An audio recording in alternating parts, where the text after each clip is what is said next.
del Poder Judicial.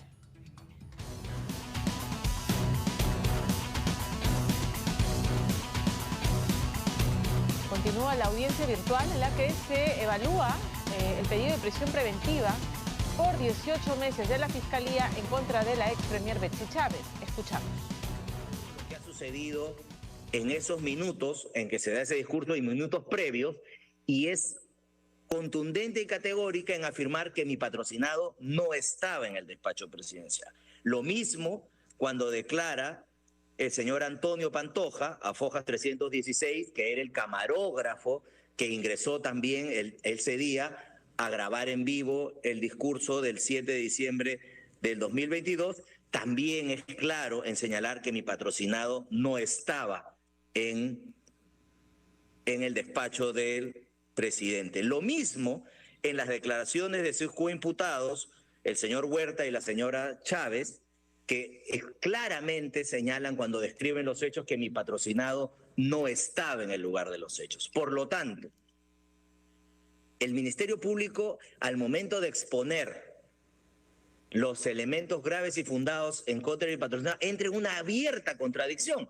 porque tiene un supuesto elemento de convicción que, por el que trata de ubicarlo adentro del despacho presidencial, pero tiene, por otro lado, 10 testimoniales o 8 testimoniales que forman parte del requerimiento de prisión preventiva también, que ubican a mi patrocinado fuera del despacho presidencial. Por lo tanto, creemos que en este caso es evidente que no existe ningún elemento de convicción que pueda vincular a mi patrocinado o ubicarlo al interior del despacho del expresidente de la República el día 7 de diciembre del año 2022. Y es importante resaltar esto porque la imputación que existe contra mi patrocinado, ya sea la imputación principal o la alternativa, tiene un elemento fundamental, que es justamente el ponerse de acuerdo. En ese sentido, señor magistrado, ¿cómo podría sostenerse que mi patrocinado se ha puesto de acuerdo con sus coinvestigados si es que todos los testimonios lo ubican fuera del despacho presidencial? Se ha intentado vincularlo también a través del grupo de WhatsApp denominado Gabinete Bicentenario, por una frase que él habría señalado, tal como obra a Fojas 466, el requerimiento de prisión preventiva, que ha sido utilizado como elemento de convicción por parte del Ministerio Público, por una frase que él señala diciendo: compañeros ministros, prioridad. Señor magistrado, pero si uno analiza ese chat o esa conversación en el grupo de WhatsApp, queda claro que la respuesta de mi patrocinado no es una respuesta a una convocatoria a realizar un acto en contra de la Constitución. Es una respuesta a una convocatoria general a todos los ministros. Y en este caso es importante añadir algo, señor magistrado. Ese chat es contestado por varios ministros, pero ninguno de esos ministros está investigado. Entonces, ¿por qué la respuesta de mi patrocinado sí lo vincula a los delitos de rebelión y alternativamente al delito de conspiración, pero la respuesta de la congresista Kelly Portalino o la respuesta del congresista Salas no los vincula con estos hechos si la respuesta se da en el mismo contexto, señor magistrado? Entonces ahí entendemos que el Ministerio Público, al momento de presentar este requerimiento y al momento de tratar de sustentar la participación de mis patrocinados, fuerza los argumentos para vincularlos. ¿Y lo fuerza por qué? Porque, como repito, hay personas que han realizado conductas idénticas a las de mi patrocinado, pero que no están siendo investigados. Entonces, ¿dónde está la racionalidad del razonamiento del Ministerio Público para que por una misma conducta sí vincule a mi patrocinado grave y fundadamente con unos delitos, pero no vincule a otros grave y fundadamente con los mismos hechos? Como ya mencioné, el Ministerio Público utiliza la declaración del señor Huerta Olivas como elemento de convicción, pero si uno revisa la declaración del señor Huerta Olivas, que obra a Fojas 447, podrá revisar claramente que mi patrocinado no se encuentra dentro del despacho presidencial, y el propio señor Huerta Oliva refiere claramente y uniformemente que el señor Roberto Sánchez no estaba al interior del despacho presidencial. Lo mismo cuando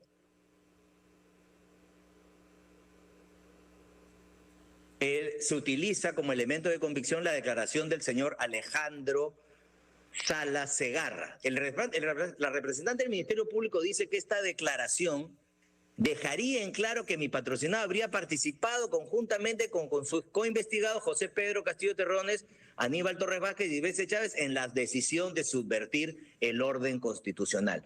Sin embargo, señor magistrado, si uno revisa esta declaración que obra Fojas 201, concretamente las preguntas 13, 14 y 15, va a tener la figura completa en la que el propio Salas señala que mi patrocinado estaba fuera del despacho presidencial y es él quien lo llama para preguntarle dónde estaba, y él sale del despacho presidencial para luego ingresar junto con mi patrocinado al despacho presidencial. Y en esa declaración se describe claramente cuál es la ruta que han seguido, y en ningún momento entran al lugar donde se realice el discurso. Ello es claro y contundente y descriptiva la declaración del señor Salas cuando señala que ellos estuvieron en la sala Quiñones viendo el discurso por televisión. Entonces, señor magistrado, queda claro que mi patrocinado en ningún momento ha tenido contacto con sus coinvestigados. Por lo tanto, no se puede sostener que mi patrocinado esté vinculado a estos hechos por el simple hecho de haber estado en Palacio de Gobierno o por haber contestado un chat, porque el despacho presidencial es un ambiente que es una sección de Palacio de Gobierno que tiene muchos ambientes. Y ya las personas que han narrado lo que ha sucedido en estos hechos han sido muy descriptivos en señalar que se cruzan muchos ambientes antes de llegar al despacho del presidente o a su oficina, porque en la oficina donde se dio el discurso, y el propio Salas deja en claro que mi patrocinado no estuvo en el ambiente donde se leyó el discurso, sino en otro ambiente junto con otros ministros. Y ahí volvemos a preguntarnos, ¿por qué? Si mi patrocinado estuvo en el mismo lugar con otras personas, ¿por qué esas personas no están siendo investigadas o no han sido consideradas como parte de esta investigación y mi patrocinado sí, cuando todos han estado en el mismo ambiente? Nuevamente, señor magistrado, queda en evidencia que el Ministerio Público trata de forzar estos elementos de convicción para vincular a mi patrocinado en un acto en el que él no ha tenido ninguna participación física, que es como de alguna manera se pretende señalar. Igualmente, cuando mi patrocinado rinde su declaración a Fojas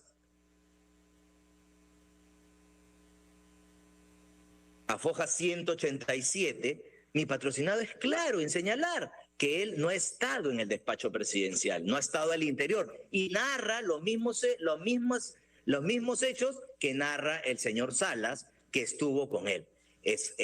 Uniformemente coinciden ambos en establecer que han estado fuera del ambiente donde se leyó el discurso del 7 de diciembre del año 2022. Por lo tanto, ¿cómo puede sostenerse que mi patrocinado se puso de acuerdo o participó junto con sus coinvestigados en los delitos que se le imputan? Cuando claramente, si hay algo que es claro a lo largo de todos los elementos de convicción que obran en el requerimiento de investigación de prisión preventiva, es que mi patrocinado está fuera del ambiente donde se ubica el presidente. Eso, de la simple revisión de todas las testimoniales que sirven de elementos de convicción, es algo que se desprende claramente, señor magistrado. Como ya señalé, se utiliza también como elemento de convicción la declaración de la congresista Juárez Calle, y la declaración de la congresista Juárez Calle, espero no ser muy repetitivo, pero es importante recalcar esto, también ubica a mi patrocinado fuera del ambiente donde se encontraba el presidente. De igual manera, la testimonial del ministro de Defensa de ese entonces, Bobbio Rosas, que obra Fojas 414, es clara, uniforme también con las demás declaraciones que ubican a mi patrocinado en otro lado. No lo ubican en la oficina del presidente donde se dio el discurso. Y es importante señalar que las declaraciones de las personas, de Betsy Chávez, de Huerta Olivo, de Bobbio Arias y del personal del personal de TV Perú, son declaraciones de testigos presenciales del momento del discurso. Es importante, son testigos directos. Y esos testigos directos son claros y uniformes en señalar que mi patrocinado no estuvo en el lugar de los hechos en ese momento.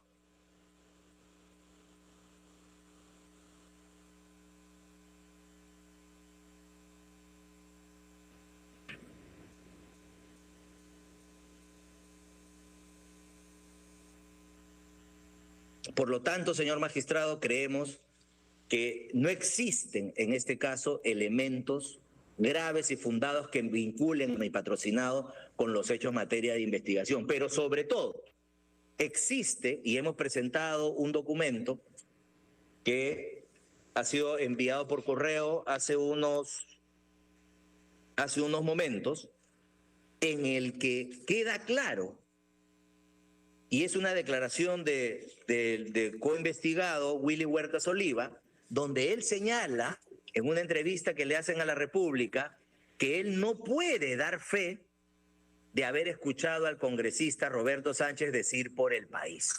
Por lo tanto, señor magistrado, si anteriormente se ha evaluado la suficiencia de ese dicho para vincular a mi patrocinado con esta investigación, hoy que existen versiones, no solo a nivel de prensa, sino también ante comisiones del Congreso, donde el señor Huerta Oliva pone en duda su certeza sobre lo que sucedió ese día respecto de mi patrocinado, creemos que esa situación hace aún más inverosímil o menos palpable o menos sólida una teoría que pretende vincular a mi patrocinado con los hechos del 7 de diciembre en función a esa sola frase de por el Perú, ¿no? Que evidentemente, más allá de si se dijo o no se dijo, creemos que es una frase que en ninguna manera puede evidenciar o exteriorizar un conocimiento previo de lo que sucedió, una participación previa o una... Hemos estado escuchando los alegatos del abogado del congresista y exministro de la producción Roberto Sánchez, congresista de Perú Libre, quien en su cuenta de Twitter ha publicado que ha vuelto a ser padre por segunda vez. Ha colgado la foto con el nacimiento de su hija. Estoy viendo esas imágenes acá.